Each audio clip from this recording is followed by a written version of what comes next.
اعوذ باللہ من الشیطان الرجیم بسم اللہ الرحمن الرحیم السلام علیکم ورحمۃ اللہ وبرکاتہ۔ کسی علاقے میں عورتوں کی ایک نشست ہوئی۔ ان عورتوں کی تعداد 11 تھی۔ جس طرح کی عورتوں کی عادت ہوتی ہے وہ بیٹھ کر ایک دوسرے کی باتیں زیادہ دلچسپی سے کرتی ہیں۔ انہوں نے آپس میں طے کیا کہ مجلس میں وہ اپنے اپنے خاوند کا صحیح حال بیان کرے۔ محترم بھائیوں اور بہنوں، سیدہ عائشہ صدیقہ رضی اللہ عنہ ایک طرف امام الانبیاء محمد مصطفیٰ صلی اللہ علیہ وآلہ وسلم کی زوجہ محترمہ ہے تو دوسری جانب افضل البشر بعد الانبیاء سیدنا صدیق اکبر کی لاڈلی شہزادی ہیں۔ آپ ملکہ سلطنت عفت و عصمت جن کی پاک دامنی عصمت کے بارے میں خالق کائنات نے پوری سورہ نور نازل فرمائی اور بہتان باندھنے والوں کا حال بھی بیان کر دیا گیا۔ محترم بھائیوں اور بہنوں، سیدہ عائشہ صدیقہ رضی اللہ تعالیٰ عنہ نے روایت کی ہے کہ یمن کے علاقے میں عورتوں کی ایک نشست ہوئی۔ ان عورتوں کی تعداد 11 تھی۔ جس طرح کی عورتوں کی عادت ہوتی ہے وہ بیٹھ کر ایک دوسرے کی باتیں زیادہ دلچسپی سے کرتی ہیں، تو انہوں نے آپس میں یہ طے کیا کہ مجلس میں وہ اپنے اپنے خاوند کا صحیح حال بیان کرے، کوئی بات نہ چھپائے۔ انہوں نے اپنی مجلس میں اپنے اپنے خاوندوں کی خوبیاں بیان اور خامیاں اور عادات ذکر کی اور کمال فصاحت و بلاغت سے اوصاف بیان کیے۔ پہلی عورت بولی، میرے خاوند کی مثال ایسی ہے جیسے دبلے اونٹ کا گوشت جو پہاڑ کی چوٹی پر رکھا ہوا ہو، نہ تو وہاں تک جانے کا راستہ صاف ہے کہ آسانی سے چڑھ کر اس کو کوئی لے آئے، اور نہ وہ گوشت ہی ایسا موٹا تازہ ہے جسے لانے کے لیے کوئی اس پہاڑ پر چڑھنے کی تکلیف گوارا کرے۔ دوسری عورت جس کا نام عمرہ بنت عمر تمیمی تھا کہنے لگی، میں اپنے خاوند کا حال بیان کروں تو کہاں تک بیان کروں، اس میں اتنے عیب ہیں، میں ڈرتی ہوں کہ سب بیان نہ کر سکوں گی، اس پر بھی اگر بیان کروں تو اس کے کھلے اور چھپے سارے عیب بیان کر سکتی ہوں۔ تیسری عورت کی بنت کعب یمانی کہنے لگی، میرا خاوند کیا ہے، ایک لمبا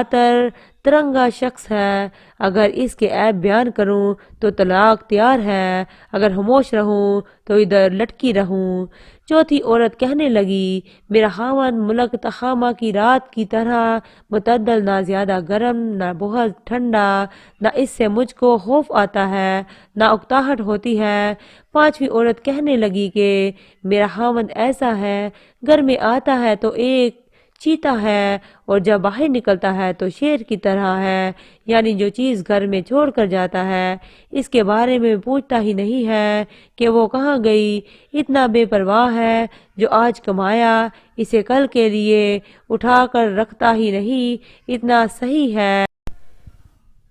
چھٹی عورت کہنے لگی کہ میرا خاوند جب کھانے پر آتا ہے تو سب کچھ چٹ کر جاتا ہے، اور جب پینے پر آتا ہے تو ایک بوند بھی باقی نہیں چھوڑتا، اور جب لیٹتا ہے تو تنہائی اپنے اوپر کپڑا لپیٹ لیتا ہے اور الگ پڑھ کر سو جاتا ہے، میرے کپڑے میں کبھی ہاتھ بھی نہیں ڈالتا کہ کبھی میرا دکھ درد کچھ معلوم نہیں کرتا۔ ساتویں عورت، میرا خاوند تو جاہل یا مست ہے، ملتے وقت اپنا سینہ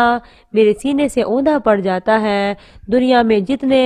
بے عیب لوگ ہوں میں میرے کپڑے بھی کبھی ہاتھ بھی نہیں ڈالتا کہ کبھی میرا دکھ درد کچھ معلوم نہیں کرتا۔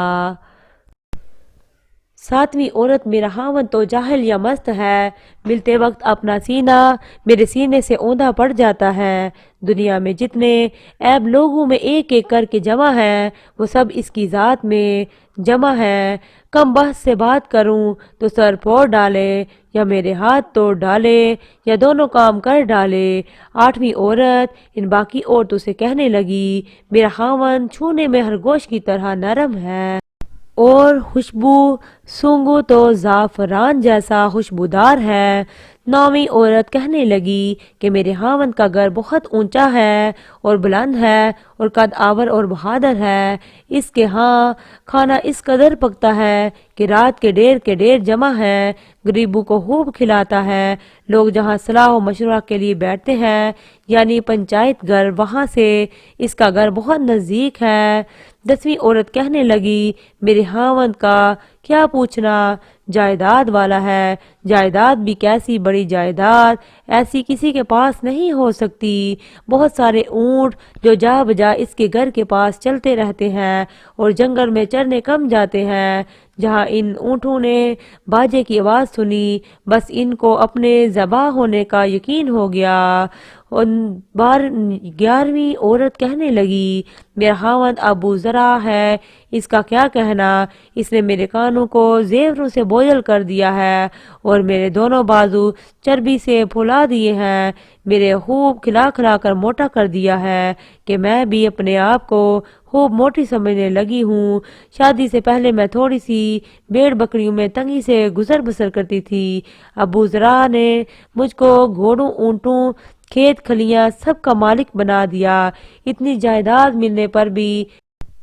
اس کا مزاج عمدہ ہے کہ بات کہوں تو برا نہیں مانتا، مجھ کو کبھی برا نہیں کہتا، سوئی پڑی رہوں تو صبح تک مجھے کوئی نہیں جگاتا، پانی ہو تو خوب سیراب ہو کر پی لوں۔ ابو ذر کی ماں یعنی میری ساس، تو میں اس کی کیا خوبیاں بیان کروں، اس کا تو شاہانہ مال و اسباب سے بھرا ہوا اس کا گھر بہت ہی کشادہ تھا۔ ابو جراح کا بیٹا، وہ بھی کیسا اچھا، خوبصورت نازک بدن، دبلا پتلا، پتلونگی تلوار کی برابر، اس کے سونے کی جگہ ایسی کم خوراک کے بکری کے 4 ماہ کے بچے کا دست کا گوشت اس کا پیٹ بھر دے۔ ابو ذر کی بیٹی، وہ بھی سبحان اللہ، کیا کہنا، اپنے باپ کی پیاری، اپنی ماں کی پیاری، تابع فرمان، اطاعت گزار، کپڑا بھرپور پہننے والی، موٹی تازی، سوکن کی جلن، ابو ذرا کی لونڈی، اس کی بھی کیا پوچھتے ہو، کبھی کوئی بات